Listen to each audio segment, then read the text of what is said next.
Welcome to Master Muse, Aggie Miller. I am so excited to have you I'm today. excited to be here. This has been in my mind since I saw you perform as the opener for the Army, the Navy. Yeah. When was that? Was it March, April? I think it was the end. It was either the end of March or beginning of April, but I don't remember when that show was on the tour. That was incredible, and we'll have to get into all that.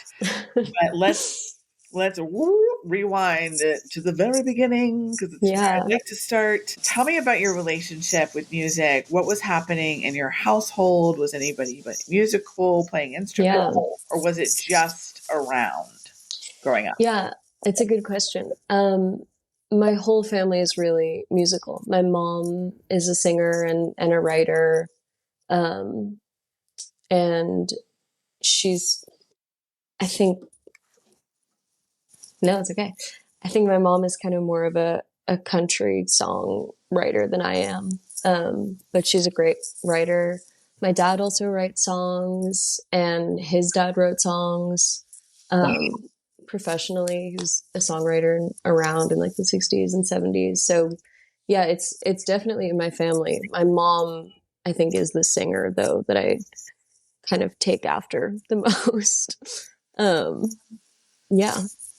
Okay, so were your parents performing when you were growing up? Not really. It was more of like a personal thing for both of them. My mom was in bands when she was younger, and she also worked as a wedding singer for a long time, which is awesome and like kind of a secret dream of mine is just to be a wedding singer. Um, but Have you ever sang for a wedding before? I actually just did the first one ever. It was kind of like a one off situation. It was at the Central Park Zoo, and we had some mutual friends were getting married and asked us to play at their wedding, and it was crazy. It was really fun. I love it. I did what was it? I think it was a Carpenter song with my dad. So Hmm. one of my friends that I was in choir with, like not long after I graduated high school, was like, "Can you come and sing?" Oh God, why can't I remember the name of the song? Uh, We've only just begun Oh yeah, to yeah, live. Yeah, super precious, super darling. And every time I hear it, I think of it because I'm thinking I'm 19 years old. And maybe Karen Carpenter was also 19 years old when she sang yeah. that song, She was. but it feels odd as now looking back, like what an interesting choice for me Hmm. in 1996 or seven or whatever it was to be singing at a wedding.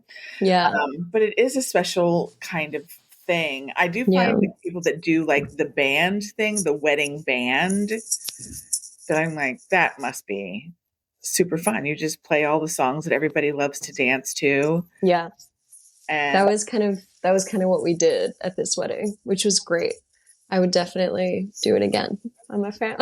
that, put Yeah, it on the Wikipedia as things Aggie Miller would like to do and has done. yeah, yeah. Okay, so growing up around people who are super musical, did you find it intimidating or was it a very relaxing thing to do with mom and dad? It was really relaxing. It was just always around. My parents both listened to a lot of music as well as writing and singing around the house. Um, my dad was a really big fan of kind of like the 90s alt ladies like Fiona Apple or Kate Bush, who was like a little earlier. And my mom was more of like a country fan, which was a nice combination, like to have your dad be the one that's like showing you Courtney Barnett and Fiona Apple or whoever. Yeah, it wasn't an intimidating situation. It was really comfortable. And then when I was 7, my mom found out about the Met Opera children's chorus. They had a children's chorus that they trained this group of kids like all year long, and a couple times a year there would be shows that they were doing at the Met that needed kids. Like there were parts written for kids, and so from that chorus that already existed, you would audition to be in those shows. So I joined that when I was 7, and I did that for like almost 10 years. Wow. Yeah, so that was also a big introduction for me and kind of brought music into a more professional realm, which was What's your cool. first memory of doing that choir thing? I mean, 'cause being in a choir is a different thing from being just a solo performer, because Definitely. there's blending, and there's making sure that nobody's coming in too soon or too late, making sure you know your music so that you're not going, I'm not saying Yeah. or knowing your Yeah. part. And you're little. 7 is little. I have a 7-year-old. That's little. What Yeah. was your first memory of, like, oh, I can't mess this up? I've got to practice, or how did you feel about it? Um, we were really prepared. So there was no situation where we were kind of like thrown onto stage and it was like, okay, I hope this goes well. Like we really, for months and months, like learned the music and rehearsed a ton. Probably the earliest memory I have of it was auditioning. My mom, this woman named Elena Doria, ran the children's chorus at the time. She's retired now, but she was really kind of an awesome and kooky lady. And my mom called for information about it in this room that I'm in right now. And That's cool. and the lady was like, this woman, Elena, was like, well, I'm teaching a class right now, but like, put her on the phone, just put her on. And my mom was like, all right. And she put me on the phone. And Elena was like, can you sing happy birthday? And so I sang, she like put me on speakerphone in front of her whole class. It was like 30 kids. And I sang happy birthday for all of them. And she was like, what do you guys think? Like to her class. And that's how I got in. It was crazy, but it was cool. It was like an Okay, insane first what memory. kind of happy birthday did you do? I mean, was it just really straightforward? Just Happy birthday to straight up you. happy birthday. Okay, Yeah. perfect. Okay, everything was on key. Hallelujah for Yeah. that. 7 years older. Yeah. So my daughter has and I don't know if I should, whatever, the person is still around and could hear, but probably won't. I'm going to tell a story anyway. My Okay. daughter was turning 12 years old, and one of her friends who sang decided that she wanted to sing happy birthday to her by herself in front of, 10 other little 12-year-olds. And she like took her by the shoulders, and it was a very flourished rendition Yeah. day that I would say was a little akin to maybe Marilyn Monroe and JFK Happy Birthday. Yeah. Wow. And That's intense for rest, 12. yeah, and for the rest, for everyone there except for this girl, we were all having an experience that was like, Yeah. oh, that's and then and then you never realized how long Happy Birthday is until it's happy Yeah. birthday, dear Ava, and you were like, oh, this is never gonna. Yeah. It was precious and cute-ish, Yeah. but also like, oh wow, I don't think you should do that to people. So that sounds that I sounds think it was better than that situation, but it's hard to tell. I mean, straight. Thank God yeah. that Yeah. we weren't like happy birthday to you, Yeah. or whatever. I don't know. Yeah. I know the people. It's like No, when it's you go true. too far with a Star Spangled Banner. It's like just sing the song and sing I it in your know. best voice. Like Let Fergie. that was That was awesome. That's like one of my Fergie is like my favorite videos of all time. Just all clips of Fergie. Like I really love her. my daughter came to me. She was like, "Mom, have you seen?" And Yeah. for a while there in my life, because I wasn't doing what I'm doing now, I had no idea what she was talking about with anything. Now I'm like, "Have you seen?" And she was Yeah. like, I'm like, "Oh, I'm sorry. I'm scrolling on TikTok 72 hours a day for my job." Yeah. Um, but yeah, she brought it to me, and I was like, "Is a joke?" She's like, "It's not a joke." It's I was not a like, joke. "Oh, Fergie, this is gonna live forever." I know. I know. But it was epic. I mean, nobody could say they don't think that Fergie can sing at all. She's No, got, I would never say that. right? And Yeah. so when you do something like that, it's like, oh, well, you went for something and it didn't really quite work out. And yet the enjoyment that others have Yeah. received from that. Yeah. It's really endless. Yeah. Huh. So yeah, I don't think the audition was like a Fergie or a Marilyn situation. So, Okay. which was good. What an interesting. Why do you think that she did it that way? I mean, was that something that she She did? was just crazy. Like I think she Okay, was really actually crazy. I love. Okay, I what was know. your opinion of her once you started going and rehearsing with her? She was scary. Like when you're a kid, you kind of like pick up on everyone else's opinion of someone, and you're like, well, that's my opinion now too. So Right, I think the other kids kind of thought she was insane. So I learned to think that too. But I think deep down, I thought she was really cool, probably because she was so right. insane. Yeah, she was just really intense, and like, yeah, she was really intense. I was young, like I don't totally remember like exactly what she was like, but yeah, I remember like coming out of class being like, I don't think an adult is supposed to talk to you like that, but in a fine way. It was fine. Yeah, she Right. was awesome. I do think sometimes it's a little funny when you see an adult who talks to children like they're grown adults because what they're Hmm. doing is serious. I've talked to a lot of different people who have been in professional choirs as children.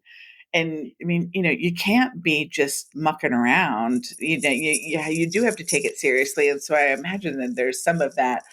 But yeah, I don't know. Yeah, As a parent, I don't, I like it. I think it prepares you for something that you wouldn't otherwise be prepared for. Like I think there's a level of seriousness that has to happen, and I think even if the person doing it is a little insane, it's okay. But I don't know. Like abuse is one thing, but she right, wasn't like that. It was just kind of like intense, which is different, and you have to know the difference. But right. yeah, yeah. It does make me wish that I had done more. Like my older two, I have two sets of children. So I have a 25-year-old and a 24-year-old next week. And then Hmm. I have a 7-year-old and a 9-year-old. Cool. And so my older two are like musical theater nerds. They did musical theater in high school. And in the beginning, the first year was a little, oh, okay. Yeah. Just like my kid was great. But, the others, I was Yeah. like, what are you doing here? Much like the orchestra was in like sixth grade, I was like, wow, you just let them just do anything I with know. that instrument. They're all scratching on the wall. Uh, Yeah. but I wish that I either had I don't know, I wish I would have involved them in more younger because I feel like it would have been such an incredible experience instead of just letting it happen with school. But I was a single mom and, Yeah. you do the best that you can. But I'm so jealous of people who got to do something professional at a young age because I can only imagine that it does teach you things that mom and dad can't pretend to share with you about what the world's going to be like, especially when it comes to something like art Yeah. where you're going to go out there and there are going to be bizarro people who say some weird shit, do some weird shit. You're going to have to speak up for yourself. You're going to have to know when to keep your mouth shut or you're going to get fired or or whatever. Yeah. All those Yeah. different kind of things are in going into this world. Okay, so you did the children's choir for a decade. When you got to your teenage years, were you like a super emotional child like all children are at that age? I don't know any, especially women. And not to say that we just have a capacity for all of the emotion. Yeah. I was emo. Yeah. I was totally emo. Okay, so Like, who were you listening to like at 13, 14? yeah. Who was like helping you pour it all out? I started writing songs then. Oh Um, yeah. like at that age, like when I was 14, I got a ukulele because like all girls had one and everyone was learning how to play Riptide. So you know those like three chords, like, Daughter. yeah. um, and then thankfully, like I got a guitar instead of a ukulele. And I just taught myself a little bit, just like basic cowboy chords. And I started writing. in a more like organized way than I had before. Like I feel like for my whole life I remember just making up little songs, but obviously they weren't anything real. Right. It's just like a But the practice of it is important and it's in you. And then you kind of know that about yourself. yeah. And then yeah, so when I was 14, I think having an instrument or like starting to play with an instrument gives you a template to fill. So you have your verse chords and your chorus chords and your verse chords and your chorus chords, and you're able to kind of like flesh out a song based on this thing that you have. Um, so yeah, I think songwriting was instrumental in getting my emo-ness out. But I also I don't know, I hung out a lot. Like I was kind of addicted to hanging out with my friends when I was like 13 or 14. So I think just like being out of the house, and I grew up in Manhattan, and just kind of running around the city with my friends definitely let a lot of that out. And yeah. Okay, growing up as a suburban girl, I don't know a lot of people, I haven't talked to a lot of people who grew up in New York City. Yeah. What do you feel like the benefits were of having that kind of super city life as a young person and having maybe some freedom to kind of traverse the city that kind of some of those suburban kids don't get? I mean, we got our neighborhood. Yeah. Your personal neighborhood is about as far as you could go. Yeah. It's interesting because I want to say this right. It's interesting because when you grow up in suburbia, like I think you have a more limited world scope. So if the most freedom you can have is like being allowed to go to the park in your neighborhood or being able to go to the mall in your neighborhood, then you feel like you have a lot of freedom because you can do the max amount of things. But I think growing up in the city, even if you have compared to other people a lot of freedom, like being able to kind of go around with your friends, there's so much to do there that if you're not allowed to do certain things, you feel like you don't have a lot of freedom from your parents when you're young. Do you know what I mean? Like, Yeah. so I think that's part of it, is like unless your parents are really really hands off, which a lot of my friends' parents were, you're it's easy to feel a little bit constricted, even if your parents are giving you a really long leash. In retrospect, I mean, it's hard to see when you're a teenager. You're just focused on, these three other people in your life who are allowed to do X, Y, and Z that you're not. Right. And like, you're limited. Like, Right. in retrospect, you can see it, but not while it's happening. Yeah. I mean, one of the things that I hated about my, being a teenager in general was that I always felt like my parents couldn't remember. Like, why Hmm. can't you remember what it feels like to want to? You're stuck in between. I'm not fully an adult, but I'm also not a little kid. Yeah. So, like, let me figure it out. But it's so scary as a Yeah. parent to let your kids just go because you're like, crazy stuff can happen. Do you ever remember a time where you felt like I shouldn't even be allowed to be here? Yeah.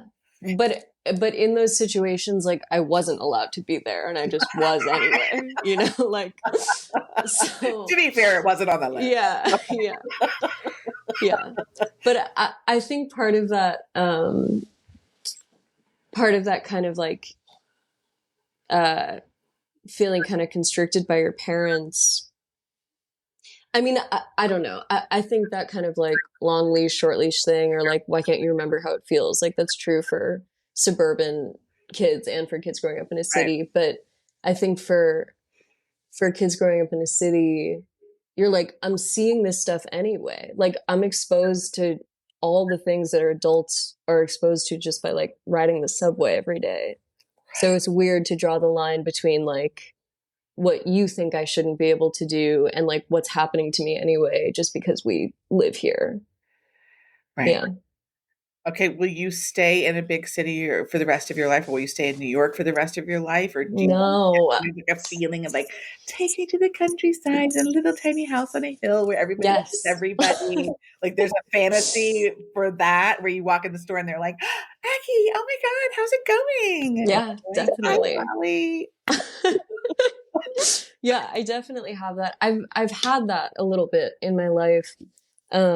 I went to Bennington College in Vermont, which is a really, really small town Wow. in southern Vermont. And I lived there during a couple summers and just throughout school, obviously. And I loved it. Like before I lived there, I didn't know that I could live anywhere else besides New York. Um, and after I did, I was kind of like, I think I like this. Like I think I want this to be more of my life than living in New York. And then when I graduated, I really tried to leave. Like I went to live in Austin, Texas for Okay. like 3 or 4 months at a house sitting gig there, and I went with my really good friend and we were just seeing if we liked it and maybe wanted to get our own place. But I didn't. Like I feel like I don't know, like I think it's a great city. Like I really like being there. But I mean I think post grad is a really hard time for anybody Yeah. generally. Like the year after you graduate is tough. Um I think anything under 25, yeah. that 20 to 25, and you're like, Yeah. what's happening? I know. I'm still in it. Like I know. Hurts. I Yeah. promise it gets better. I promise that your 30s, even though it sounds older, that it feels really, really good because you start to really just feel yourself, more Hmm. yourself, and less about I have to have everything freaking figured out. Yeah. And I feel like every decade gives you a little bit more of that where you go, I know a little less and I'm a little more comfortable with me, but I do. I don't know that I thought I was married and I had kids by the time I was 25. So 25 was a quarter life crisis for a completely different reason. Yeah.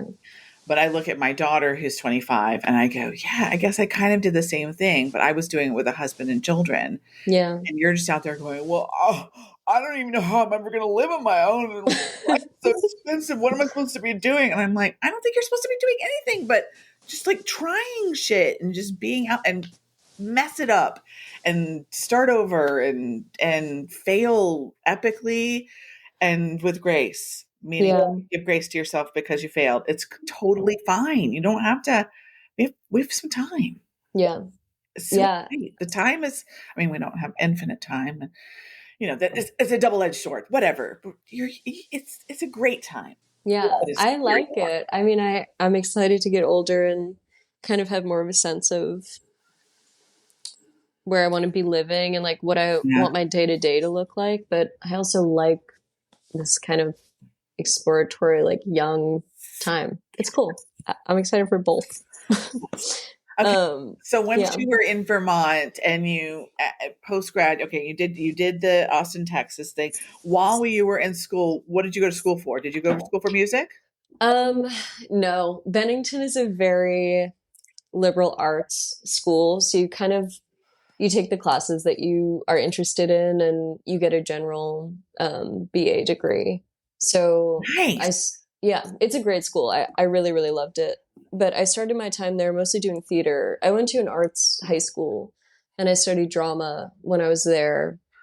And then I went to Bennington and continued doing theater. Um, and that was kind of the Like to plan for do a while. Broadway? What'd you say? Would you like to do Broadway? It's like a secret, but yeah, don't tell anyone that. I won't tell Don't tell anybody. anybody Nobody's watching that. this. It's fine. Yeah, I mean, that is like the childhood dream, you know?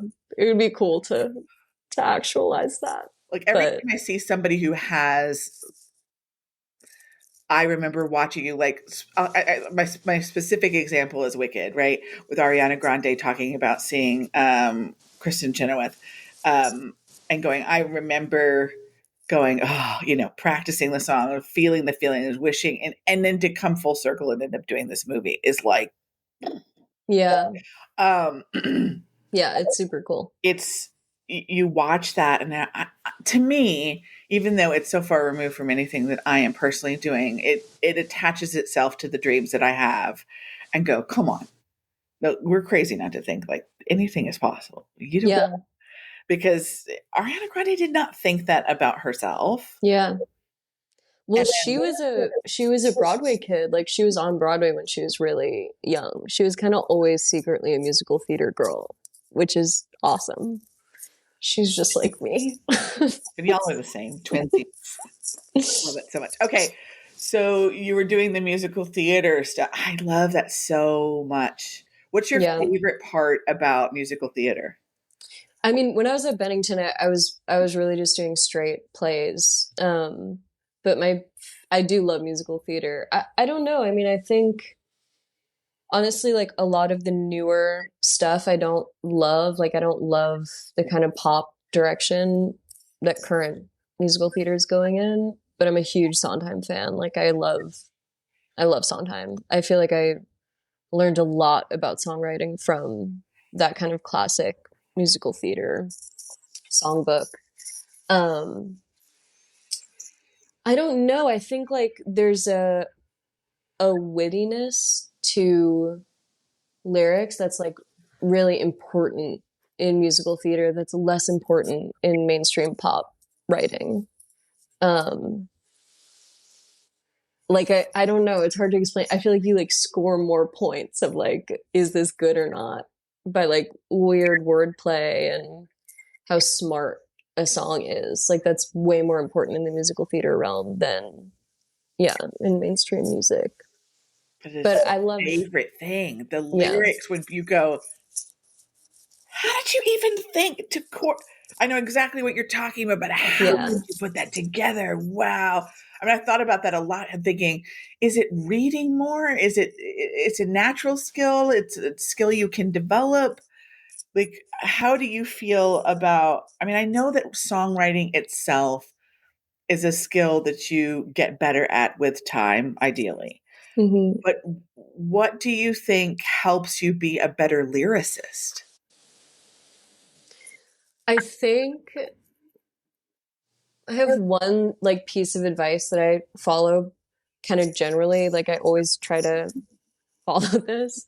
I think it's a quote by Juno Diaz, but I heard it from someone else, so don't hold me to that. It's like Everybody's waiting good, for a quote. Oh no, yeah. Good writing should feel like it's a love letter addressed to you or like you've intercepted a love letter addressed to someone else. And hearing that kind of changed the way that I write and the way that I think about writing because it should always feel really personal. Like yeah. it helps you get over this hump of like, well, they're going to know, my friends are going to know what I'm talking about if I put that in this song, or like even people that don't really know you, like they're going to know that I did this thing or that this happened to me. But the chances are that it's happened to someone else too, or someone else has done it. And it's important to like have reflections of you out there. So I like writing songs that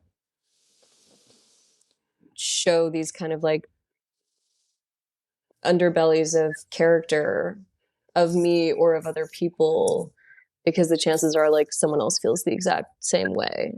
And I like giving voice to that, even if it's just for me. Like I don't write for other people, but I hope they like it, obviously, I or feel like like connect to it. that's the balance, right? The balance is, well, I would like for other people to enjoy this the same way that I'm enjoying this, and yet it's so personal to me. Am I going too far down a road? Am I making it so specific that nobody's going to get it? And I just think it's never going to happen. Mm-hmm. I think that the more personal it is, the more vulnerable it is, the more authentic it is to a story that you're trying to tell for you in that moment, the more it relates. I've watched it so many times, especially through the TikTok world, where somebody's going, I wrote this dumb song about a relationship that I had way back when, and whenever it comes to, and then they sing it, and you're like, what's that? I want the rest of that. And I'm like, oh no, it's just no, it's okay. It's not okay. There's this real story, and I wasn't even thinking about it when I wrote it. It was just Yeah. how I was feeling that day, and people are begging for it because it's real life, Yeah. and life is happening to all of us. We think we're the only person that's had heartbreak. We think we're the only person who's felt othered. It's all of us, and so Yeah. it's so important to do it. But I think about it sometimes because I wrote when I was young, but I started writing again when I got divorced. And you know, that's all you need is a good gosh darn breakup for everything to just come flowing out. And I thought, I wouldn't want everyone to hear this. I wouldn't want him to hear this one Yeah. or the, you know, and I feel for songwriters, artists in this. I need to be vulnerable, but I don't want to tell everybody everything thing. And also, I want to be like, but I want it anyway. Hmm. I want you to hear Yeah. me anyway, because, you know, three different people can listen to the same song and pull something completely different from it and how it relates to them. Maybe it's somebody who takes it super literal and they have something super literal to attach it to. And sometimes it's just one line in the whole song that you go, Yeah. I totally have that. Yeah. ah, you see me. What's a song that you think of in your um, college years that you were like, how did you write that about me? Oh, that is such a good question. I don't know, but I do know this. I heard this song called Northsiders by Christian Lee Hudson when I was in college. This is like my most clear college music listening memory. I was in my room and I saw someone that I knew posted a video of him at a concert and he was singing that song Northsiders, and I DM'd her. I was like, "Who is that? Like what is that song?" And I listened to it, and it's about these kids that meet when they're in high school, and he gets kind of adopted into this like loner crowd, and then um someone that he knows winds up dying like in that friend group. And it was just the most personal, raw, and dramatic and sad song I'd heard in so long. I think that's like it's one of the best songs I've ever heard. And I think it really leans into tragedy and like being open about tragedy, and it's not afraid to be dramatic and a little bit melodramatic, but it totally works. Like I think as a culture we're kind of shifting away from vulnerability and drama, like emotional drama, and everything is like super bathed in irony or like in a million layers of like, well, or like apathy, and like I don't really care about that. But I think like songwriting is kind of the way out of that hole, and it's a way into being being passionate people and accepting passion in our lives as something that is fueling and not like a detriment to us.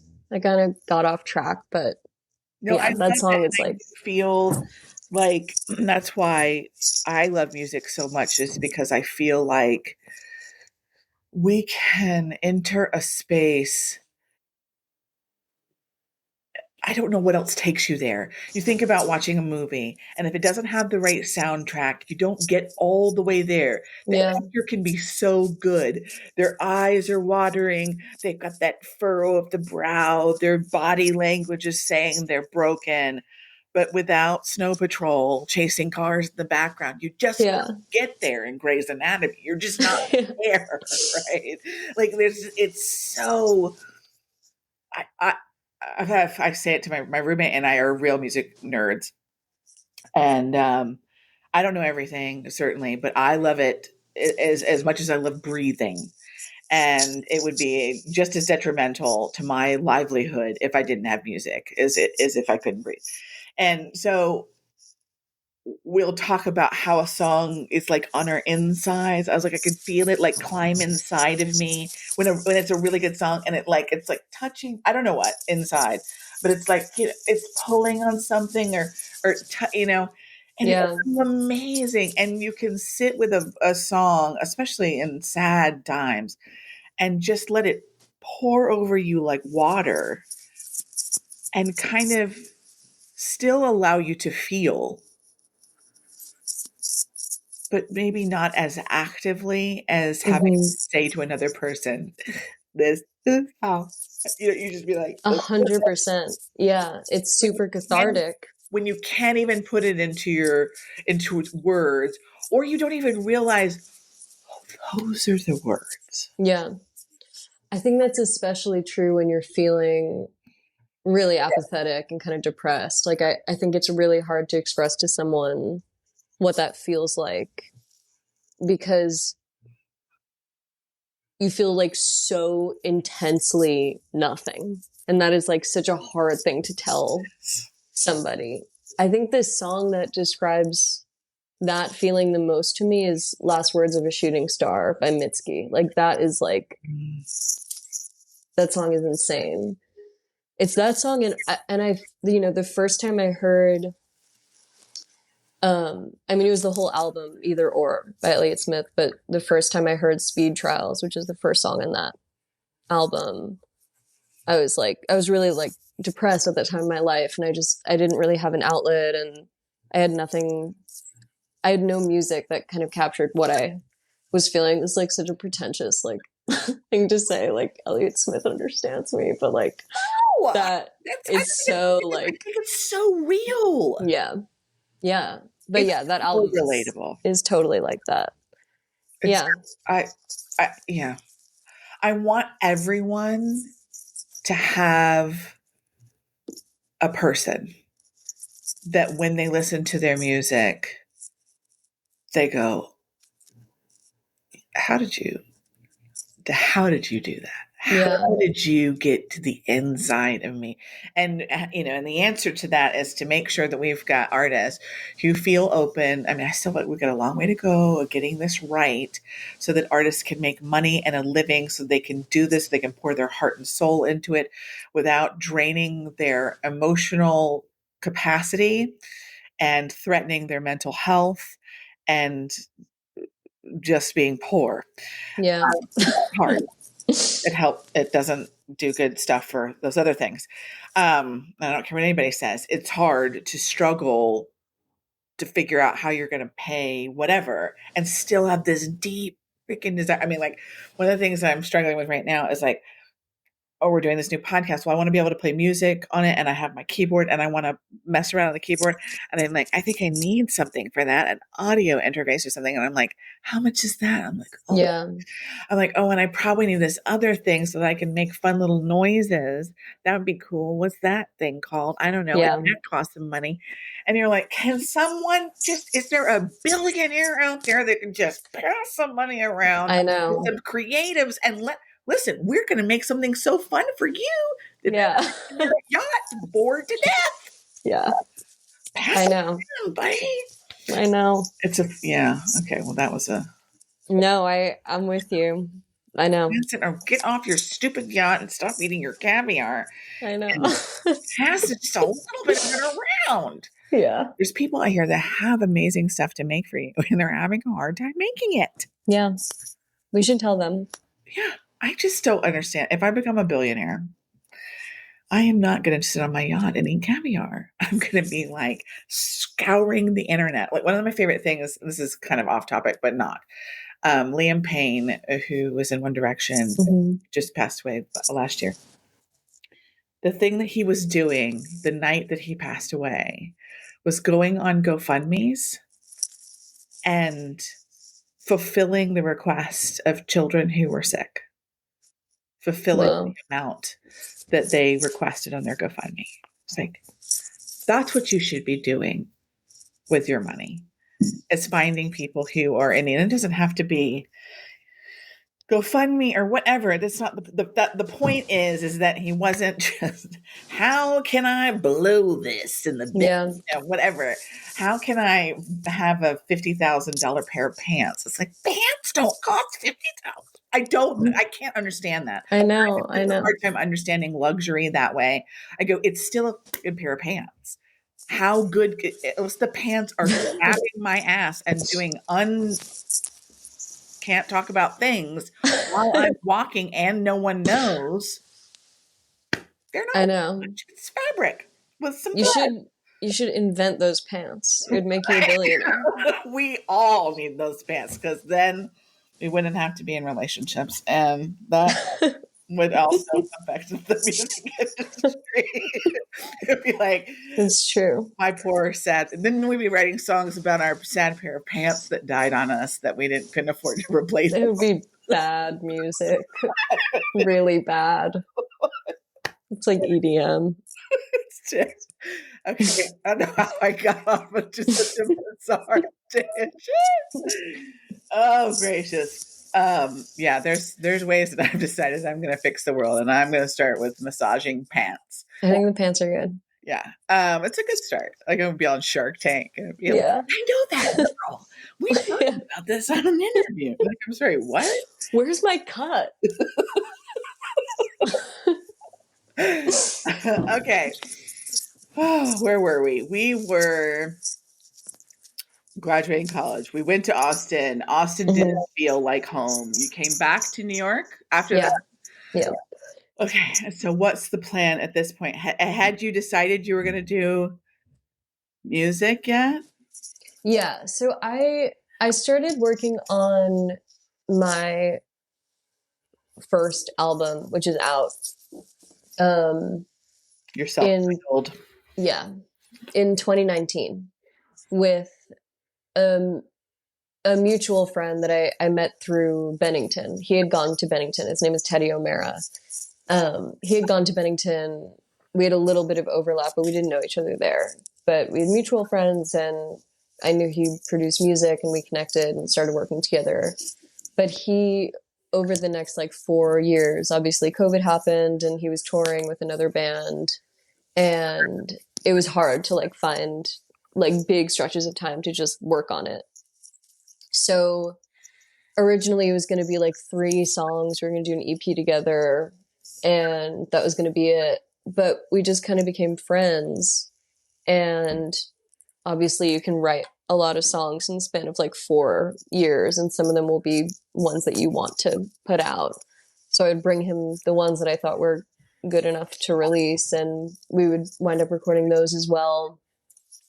So it was kind of just us working together when I was on breaks from school and he was back from touring from like 2019 until 2022. Um, and then I met my, he's now my boyfriend. At the time, he was just the drummer. um, I met him at school at Bennington in my senior year there. And we had a band together and we kind of started arranging more songs together, and I brought him to record with Teddy in the city in 2022. And that was kind of towards the end of our period of making the records. This was like right before I went to Austin.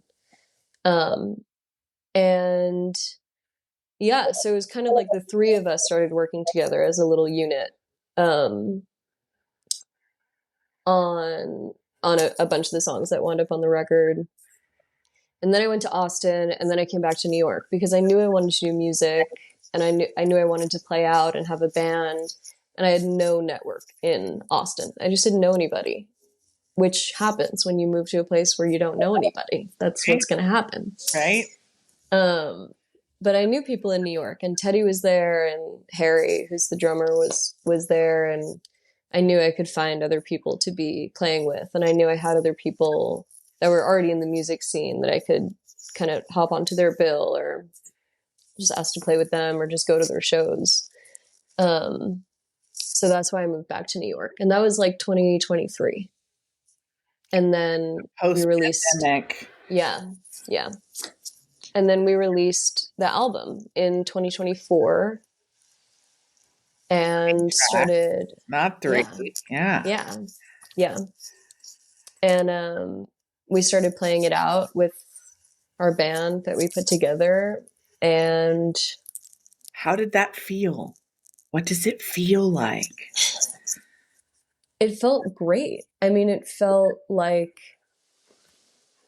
you know, you have like moments in your life where you kind of look around and you're like, oh, this is really good. Like where I'm at for this point in my life is like what I wanted a year ago. Even if it's like some things are different, it's like you Right. can look around in band practice and be like, these are really talented, hardworking musicians that want to play these songs. And that's like a really, really cool feeling.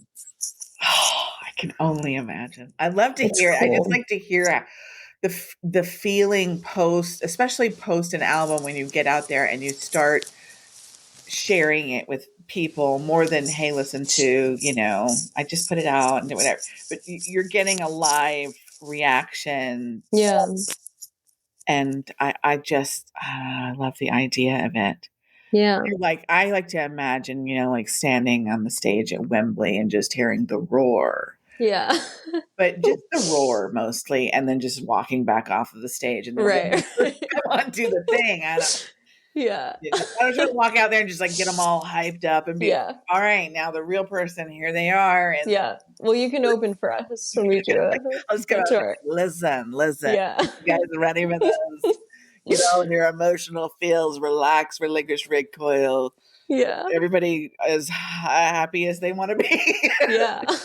Everybody feeling good. Yeah. Get them all hopped and then I'm like, okay, let's practice. Let's practice a good roar before Aggie Yeah. comes out. Come on, come on, come on. Yeah. I'll be a good hype person. I'll be good at that. I I am going to talk know. myself into that role at some point in my life. You're already doing it. Well, I guess. It's good. Oh, I do love it so.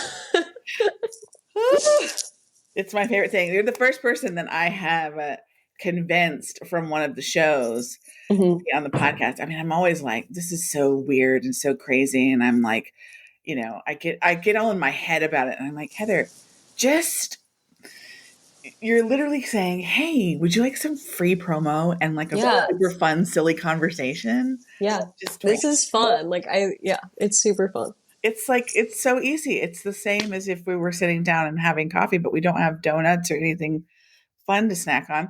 But I'll get Yeah. to that point. I will get to Yeah. that point where I have some fun snacks or something and be like, do we need to stop and have a little snacky for your blood sugar getting low? Is Yeah. a little charcuterie board or something? Because I Yeah. like the relaxed nature of it. And to me, what people want to know about their artists is what they're really like, not these generic. We could run through every single one of your songs and you could tell me what they mean. And then somebody's going to be like, but that's not what the song means to me. And how dare you tell me it's about your sister? I thought it was about your girlfriend, or whatever. Like Yeah. you can do that. And there's a place for that. And there's a podcast and a radio show and that's this not what I want. Yeah. What I want is you. Like, and people go, well, I didn't know that when I was standing there watching the opener for, or at the show for, or whatever, I didn't know this was the backstory. Like, oh, her whole family does this. Like, she comes by this, maybe not easily, but it feels normal. It's not Yeah. bizarre to you. And those Yeah. kind of stories are the greatest. Okay, so you've got your people that you're still not boyfriend with Harry yet. No, we are. We are Boyfriend now, boyfriends. but I'm saying Yeah, like yeah. when you released it, Oh were you? no, we were dating at the time. Yeah. Yeah. I also love those stories too. I know. Do you ever worry that? Yes. Okay, You know, because like I this mean, might I come don't from think we're gonna break. Like, I don't think we're gonna break up. But I did watch the. I don't know like which talk show host's show this was on, but Wednesday just did a performance. Do you know that band? I don't. They did a performance of their new song called Elderberry Wine, Okay, and the lead singer is Carly Hartzman, MJ Lenderman is the guitarist in that band, and they broke up like 6 months ago. And just like watching them like playing together on stage, I was like, I can't. Like, it's so emotional. I It's mean, look at crazy. Stevie Nicks and I Lindsey know. I Buckingham, know. and she's like staring at him with I the know. microphone. Every time I see that, I watch the whole thing. I love it. I love it. I know. It's awesome. Never Because, escape me. yeah. I know. That's what But you'll. yeah, I think stuff like that is so complicated and like sad in kind of a bittersweet way. Cause like, I don't know, like the relationship, it just like morphs into something else, and you have a reason to keep knowing each other.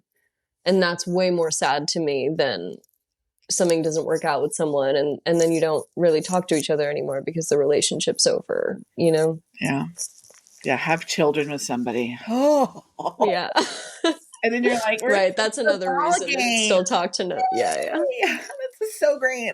But yeah, when I did research on Stevie Nicks for a different podcast that I did. And when I got into it, I was like, this shit is so like they dated they crossed I know. I know. referenced each other.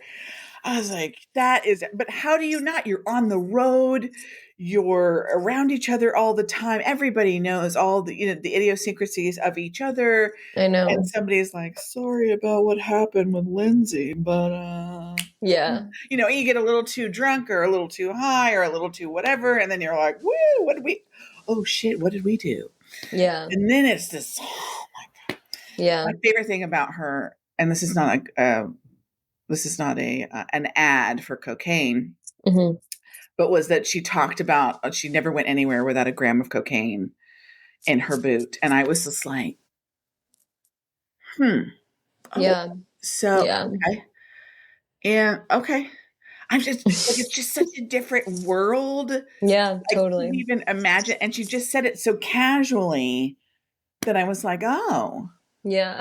You know, until they were like, "You're gonna burn through your nose into I your know. skull." Oh, it's so stressful to me. Yeah. Like, I don't understand why people.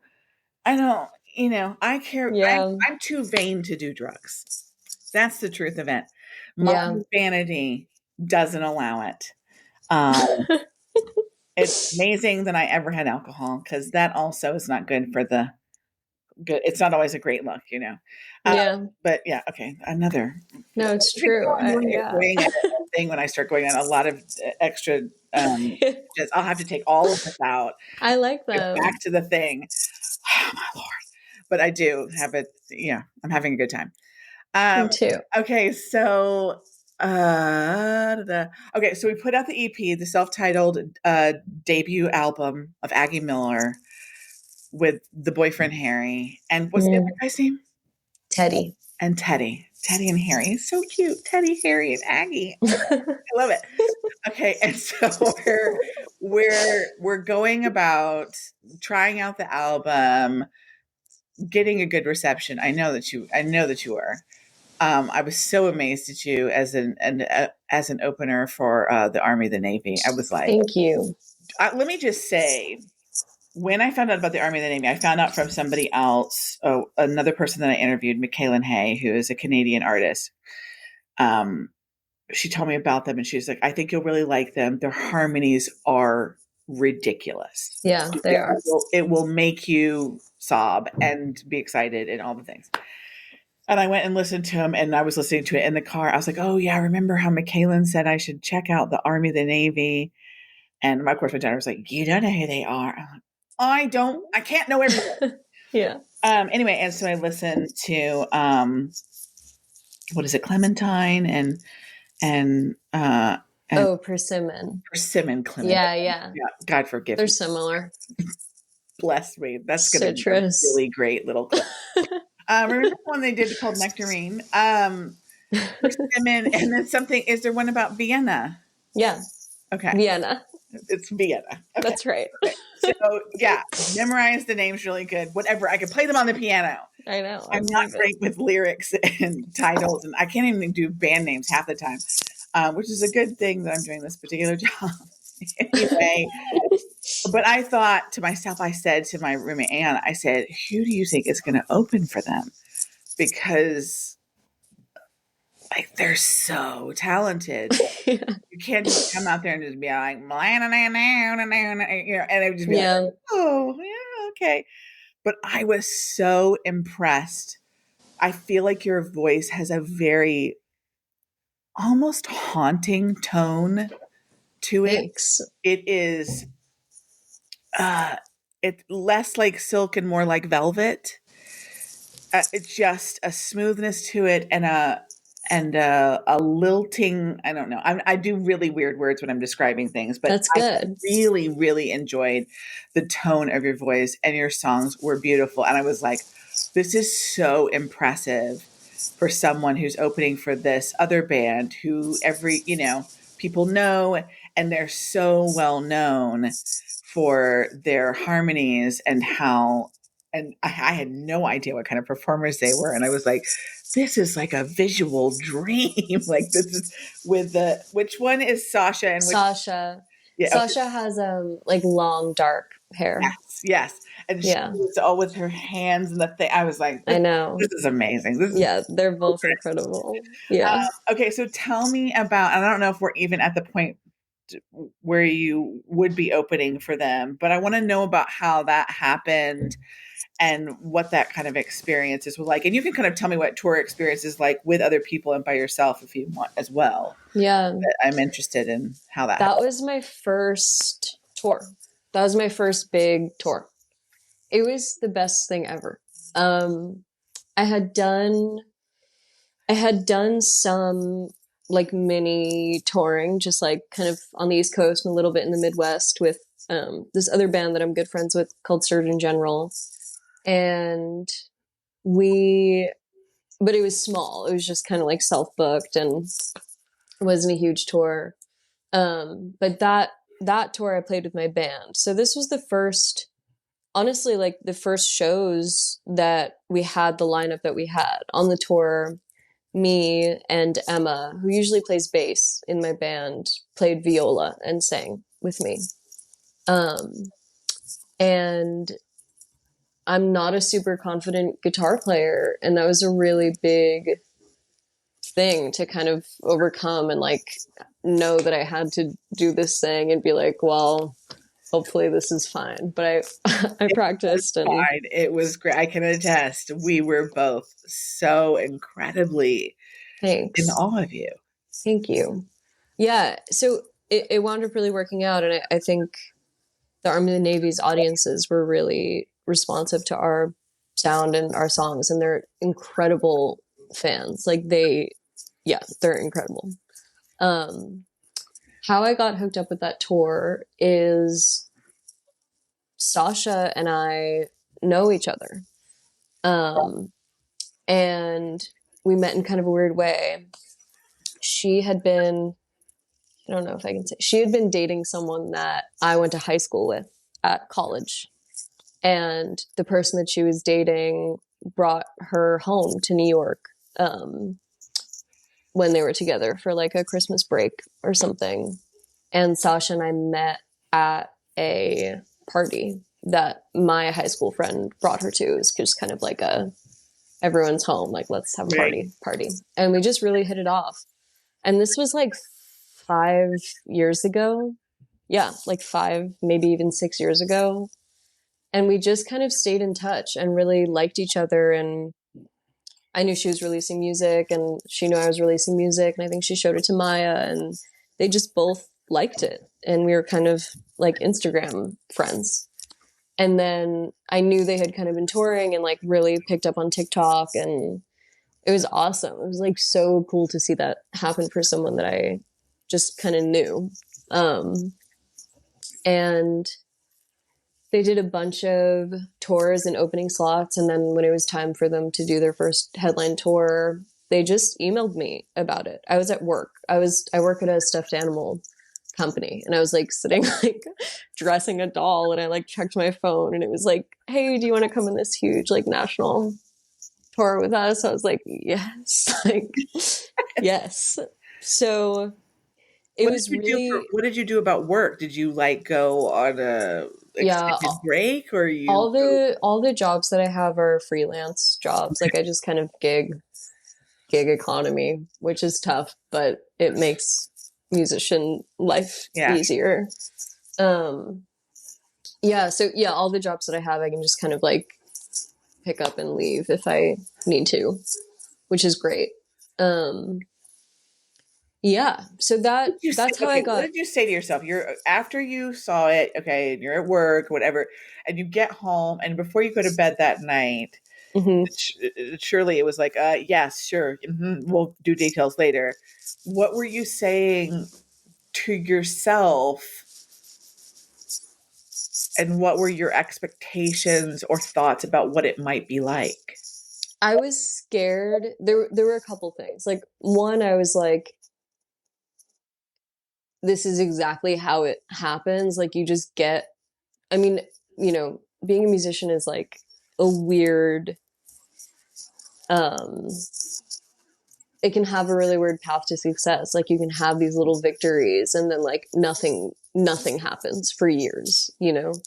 So I was a little apprehensive. More than anything, I was just insanely excited, and I was like, this is how it happens. Like you just get a text when you're at work, and it's like going to kind of change things for you, Right. which is like a naive and like young way to think about it, but it's also true in some ways. And 100%. It doesn't yeah, have to lead you to being an international superstar, yeah, but it does alter your universe yeah, forever, really, if you think about it, because it's all happening on this little timeline of things like, oh, that happened this year, and then that happened this other year, and then this, and then it's all part of the yeah, story of Aggie Miller. yeah, And yes. Um, but another thing I was thinking about was like for a year, like a little over a year at that point, I was only playing with a band, and I don't play guitar in the band. I just sing. And I knew for this tour it was going to be acoustic, which totally makes sense because they're like an acoustic act. So it was a little bit daunting to be like, okay, yes, I really, really, really want to do this. And also, like, I have to, it's a pretty different thing than what I've right, been doing for the past year. But I also love those songs, how I wrote them. And the versions of the songs that are out that are on the album, I think they're really fun and like they serve the songs really well, equally well, but in a really different way. So I was excited to have an opportunity to like share these songs with people. Um, yeah, like the way that I wrote them, and to work with Emma so intimately, and to really just be on stage listening to each other, because when you're with a full band you have so much going on and so much to listen to, but to like really just focus on the harmonies with somebody is such an awesome and special thing. She's the best too. Like I love touring with her. Um, and another thing about that tour is that, I'm really grateful to those girls, like to the girls in the Army and the Navy, because they're pretty big. Like they could have chosen someone to open for them that has more of an Instagram following or even like has a TikTok. Like I don't have that. Um, but I think that one of the they, best artists, Harry Styles, is known for. Harry Styles had Mitski open for him, yeah, across the pond, and yeah, Wolf Alice and Orville Peck yeah, and Ben Harper, all these, different people that some people, of course, know who they are, but some people don't. yeah, totally. And, there's a lot of comments about like, oh, it's so cool that, he had Casey Musgraves before Casey Musgraves hit it, big or whatever. And, I remember Zane Lowe saying, you could pick anybody Yeah, and they would come with you, but you choose who you like. yeah, And I really respect artists who choose people based on like you should hear these people because there's so many people making music. yeah. Like how do you hear them all? Trust me, I know. trying, Yeah, trying to hear them all, and I get so excited when I go, oh, this is somebody new. that I can enjoy. Okay, so yes, kudos to the Army, the Navy for Yeah. choosing you, but pretty well suited, if you ask me. Instagram following or no TikTok or not, you absolutely deserve to be in that space. Thanks. You were so good, and it for a fan, it was like, oh yeah, this makes 100% sense. Cool. And That's really good to I hear. do sometimes get a little frustrated when I go, what are we listening? What is this? Yeah. How is this supposed to hype me up for the thing that's coming? Sometimes that frustrates me. And I'm like, okay, I know you like them, but what is this? Yeah. But I thought it meshed so well together. Anna and I talked about it all the way home. I was like, God, that's so crazy. And then I said, well, I went up to her and I'm like, please let me interview you. And I was like, I don't know if she'll really do it. Because a lot of people go, yes, yes. And then later they're like, well, No, I'm down. I don't I know who love you stuff are, like lady. this. This is crazy. You're a crazy lady. Yeah. Because I don't have a huge anything. But what I can tell you about me is that I am as persistent as I don't know what is super persistent, but I am super persistent and I am determined. And I know that the only way that I'm going to fail is if I quit. So I'm just going to keep going. Yeah. It's so much fun. Yeah. And I get to take my little light and go, look, Yeah. Yeah. It's super fun. It's look. cool. Okay, so what was touring like? What things did you like about it? What things did you go, I liked all of it. I've done a lot of cross country road tripping in my okay. life, That probably especially like, yeah. So, and that's something that Harry and I have done a lot together. So the first half of the tour, I played solo. Um, and I flew to LA and I met my best friend Tula and we drove the first half of the tour to New York together. She drove and tour managed and sold merch and I played and slept in the car. And and that was amazing. Like doing that with your best friend is like the craziest thing ever. Um and then we got to New York and Tula dropped off the tour and Emma joined to play viola and Harry started driving and selling merch. And that was great too. Like having like that little trio of people doing it.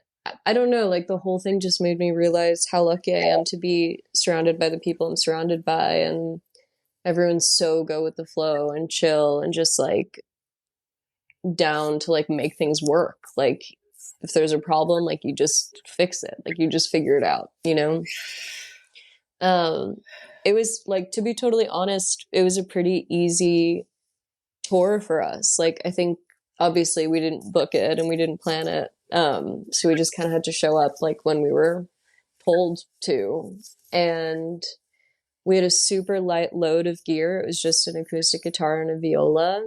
And we would play the shows and then drive a little bit and sleep at a hotel and do it again. And I love that lifestyle. Like I love just kind of naturally feeling like you're getting something done every day, even though like the only thing you're doing is playing a show. I love that built in like purpose in yeah. life. I really need that. So yeah, I love touring and I want to do it again, like as soon as, as soon as possible. Oh, Um, that. yeah, I'm so glad that was your experience. I mean, one yeah, would hope, and I know some people, there's all different kinds of ways to do it. There are definitely people who, need longer breaks at home. I feel like I still would love to see a little bit of change in like larger artists when they tour. I wish they'd spread it out over a year. I wish they'd give even the fans like, let it come out on TikTok a little. Let it rotate on the socials and kind of see and kind of because I just feel like you do this one huge block of 40 shows and it's like you've got to get your tickets and if you didn't get them, they're on StubHub and it's more expensive. I was thinking like just break it up. I know it'd be a whole year of touring, but you could go home for 2 months and relax and then talk about what you did and alter little things and add one more song and take away, I just feel yeah, like, doing 80 shows in a year is insanity. It's just too much. And if you could do Yeah. smaller blocks, then maybe it wouldn't be so intense of only having 2 or 3 days off at a time for 2 months or 3 months. Hmm. It seems and crazy. And I was like, no wonder you get exhausted and you can't come back for 3 years. Yeah. Like it was too much. It was just too Yeah. much. So I would like to see a little bit of changes with that so that mental health can be a number one priority. This new podcast that we're doing, we have a section called the watch list, and we've been talking about Justin Bieber. And it's not like you're crazy, but like, are we taking care of him? Is everything okay right now? Are your people doing what they're supposed to be doing to take care of this amazing talent? Or are we just watching you train wreck? Because Yeah. I mean, why? no, like no one's taking care of him. But I don't know. Like that is a precedent that was set when he was 11. Like he was like sexualized and fetishized when he was like an actual child, which is like, So crazy. if we did that to a girl, like even in that year, like at that Yeah. time, like that would have never been acceptable. Like we would have never let It's that so fly. weird the It's things so weird. asked and said and did, and we're I know. I don't understand. So we talk about that like somebody, because I don't want to lose artists that make beautiful, amazing music who are so talented, because what, we won't tell them no, or we won't intervene because we don't care. I just don't understand it. Hurts my feelings. We need all of it. We need all of the Yeah. music. We need to protect our artists and make good space for them to be mentally healthy and well, not just grind it out for us until, you meet your demise. I don't want that. Yeah. Oh, that's a sad note. Okay, what we're going to do now is we're going to get to, because I will talk forever, as you can imagine. We're going to get into my 7 rapid fire questions that are not rapid, but there are 7. And I say it every single episode. I'm going to come up with some new sentence. I'm going to call them my favorite 7 or the sassy 7. I don't know what I'm going to call Okay, I'm them. ready. Every time, however many episodes I've done, I've said it every time. Number 1, I normally have them right here, and I am not where I normally am. So we're going to hope that I can remember all of them, because I've said them Okay. enough times that I should be able to. What would be your ideal vacation? It could be a place or things that you do, or both? Um, I like a good balance of like serious relaxing and a little bit of adventuring. That's a balance that I really like. I mean, my favorite place in the world is um like Northern California, like around Berkeley and like Inverness, like around there. I'd love to go back there as soon as possible, but that's something I'm like familiar with. I really want to go to Japan. It's on my son's list too. I want to go so bad. I don't know why, because it's so cool, probably. Yeah, he says it's going to be the most amazing thing ever. We sat down and figured it out. We found the Airbnbs. I've got a plan. If you need to know how much money you need to have, I can tell you. Okay. To be out there for 3 weeks, some little tiny, little, Yeah. bed and go potty and take a shower all in the same turn. Yeah. Um, and then about how much money he needs a day. I was like, okay, let's make it happen. Yeah. Get it done. I yeah. Get it done. Come on. Do it Seems cheap. Be awesome. exhausted. Let it be a little bit weird. Yeah, I love Yeah. it. Yeah. Oh, the ick. Okay, number 2. Overrated and underrated holiday. Underrated. This is kind of controversial because I think a lot of people would say it's overrated. To My me, favorite. New Year's is the best holiday. I love New Year's. Yeah, a lot of people don't like it. I know. I know. The pressure. I know they feel the pressure. To Right. me, you're not going to no one's going to like this. Halloween is overrated. I like both of these answers, and I agree with you. The pressure the pressure on Halloween is so much greater than any other holiday. I love both of those answers. I feel like to me New Year's is like it's just an opportunity to just hit the reset and to celebrate what happened Yeah. or to let it go. Either to go, well, I'm glad that freaking year's over, or to be like, that was so amazing. Let's celebrate it. Like I don't think it has to be, this year I'm going to get biceps that you can see. Um, Yeah. and I'm going to buy a Winnebago and whatever. Yeah. It doesn't have to be that. It can be so many other things. Yeah. Okay, but good answer. I like that answer. What is your most favorite concert you've ever attended, and somebody that you would like to see live? My favorite concert, probably when I was like 15, I went to see Lana Del Rey in New Jersey. She was playing some like stadium in New Jersey. And I drove out there with my best friend at the time, her little sister, and her mom drove us like in their minivan. And it was so like a 15-year-old Lana Del Rey concert experience where I like drank too much like at the concert and I had to like be sick in a gas station like on the way home. So I just like love that I have that memory. And it's like my friend's mom's like minivan. Like, yeah, I love it. Perfect. Someone that I really want to see the new Japanese Breakfast album live.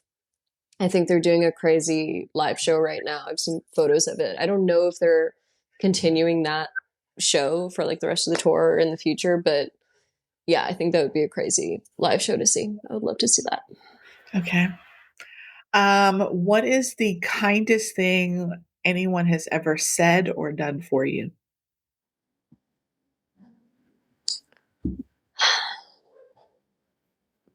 That is a crazy I question, know. Heather. I know, but you think about it, and a lot of times people think of something, the first thing that comes to their head, and then while they're saying that, and they go, "Oh," and it comes. I mean, I don't know about like a specific example, but I do feel like the time and energy and respect that like my bandmates put into the band is that for me. That's at least like what I'm thinking of right now.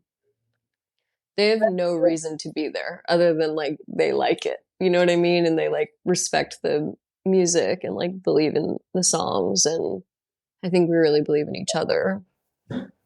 Yeah. Love it. That's a great answer. What is a weird food combo that only you enjoy, or something decadent that you think that we should try or have? Yeah. My favorite food combo is you like chop up and caramelize like a whole onion and um you put mushrooms in it. So you've like caramelized onions and mushrooms. And you make like fettuccine and you have caramelized onions, mushrooms, and like a ton of goat cheese and chili crisp and honey. Oh wow! It's really good. I was like, this is sounding really. Oh, never mind. Okay, not ordinary. It's really good. Okay, wow. The Chili. honey crisp, yeah, chili crisp. What is that? It's how do I explain this? It's like it's chili oil, but it has Oh, like red pepper flakes in it? red pepper flakes, but also like crunchy like soybeans and like stuff like Oh, that. Wait, you gotta try chili crisp. okay. I have not had this. What is You going gotta try it. on? Okay. You'll like it. Okay. Well, I'll refer back to this video for those of you that would like the recipe. It will not be in the comments, so you better. Yeah. Let's see. I don't know how many that was. Um, I think that it's either 5 or 6. We're gonna assume we'll just add one in for good measure. Okay. But the next one is, what are your words to live by? And that can be this year, that can be the thing that you're saying to yourself over and over right now. Or if you literally have words to live by, then I like those as well. Mm, I don't have I don't have like go-to words to live by. Most people don't. Yeah. There's always something that's like you're saying to yourself over and over again. I mean, probably like good, just general like good advice for me is like it's okay whatever you did today. Like don't beat yourself up about whatever you did or like didn't do today. I get really stressed about like not having done enough or Productivity. yeah. Yeah. And I really like I think it's really bad for you and I think it's totally a product of capitalism and needing to constantly be making money or contributing to yeah product or yeah so that's How do probably you one. pull yourself out of those moments where you're going, you're too focused on how productive you are today and putting value on that? Because I have that. My mother is, my parents, I should say my parents, are very much the more productive you are, the better you did today. Yeah, And rest is important. How do you remind yourself? yeah, Or how do you I pull mean, yourself out of it? I feel like is a better question. yeah, I don't feel like it's okay like if just for me personally it's never really okay for me to have like not done anything not like done anything but also like been on my phone all day or like been on Instagram too much. Like what I'm talking about is like it's okay that you like just read all day today or like went outside or like sat in the park or just talked to your friends. And I think the way I remind myself of that is like thinking about times that I've done that and felt really happy and content and like I did do enough that day just by doing that because that person that was content doing that wasn't wrong. Like, and that's not a different person than I am. Like, there's no reason for me to think that they were wrong about feeling good about those decisions. So yeah, We're so it is mean to hard. ourselves. I know. I was talking to my daughter, and we were talking about the things that we say to ourselves and how you wouldn't say it to another person. Yeah, You would never walk up to them and be like, "You lazy bum. All you did today was hang out with your friends at the park."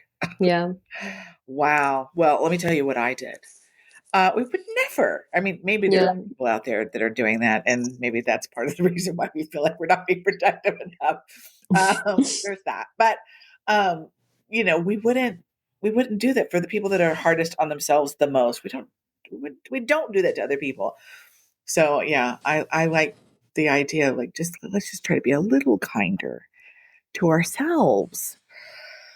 Oh, it's so hard. Okay, give me a song. If you had to hand me a song and say, "This is Aggie Miller. This represents me," and I prefer it to be one of your songs, but it could also be another song that you just feel like is you. hmm What song would that be? If I had to hand it to somebody, so I could be like, "You want to know everything about Aggie Miller? This song says it." there's one that's called Ouroboros that is not out yet. That is probably the one that I would. That's my favorite song that I've written. I think it's the most honest and personal. For one that's out, I would probably say I don't know, probably Referee. I love that song. I'm really proud of that one. I feel like it's one of the few ones that I like wrote about someone else and it's not secretly about me. Um yeah, I like Referee. I like it. Well, first of all, I want to say thank you so much for agreeing to do this at a random whatever night it was at whatever venue it was. I can't even. Vinyl. It was at the Vinyl. Yes, it was. Yeah, I do like that venue a lot. It's so intimate. me too. Um, I don't know that I can express how much it I appreciate people like you who are willing to give me a shot and just let me do this kind of fun and silly thing that I like to do. I do want to say that I hope that as you continue on in your journey as a musician and writing songs, that you continue to find your most true and authentic self in all of the things that you do, that you find adventure along the way, and that you're constantly reminding yourself that productivity does not equal a good day, but you can be productive in all the ways and have it all, because it all can be whatever it is that you decide that you want it to be. Yeah. And I hope that you continue to enjoy the people that you're around, and that you don't have to say to Harry, "This is my current boyfriend, Harry." Yeah. It's been a lot of fun. I really Yeah. enjoyed this. Me too. I really, really appreciate it. Thank you, Heather. So great. Yeah, it All was right. super fun. Um, what is coming up next for you? Do you want to give us a plan of what's coming in the next 12 to 18 months? Yeah, I would love that. 12 months is a little far out for me to know. I usually know about like a week in advance. Okay. Okay. But 6, 7 days. yeah, yeah. We're recording an EP this summer that'll be 4 songs. We just released North Star, which is one of the 4 songs on that EP. Um, and we'll be releasing that hopefully in the fall. Um, yeah, but I'm really excited about this next kind of stage in the Aggie Miller project and the stage with the band. Um, yeah. Okay. Well, we'll keep our eyes and ears out for possible tour announcements. I'll make sure to put all of your socials so that people can find you and your music. And again, thank you so much for being here today. I love Thank you. Have it. It was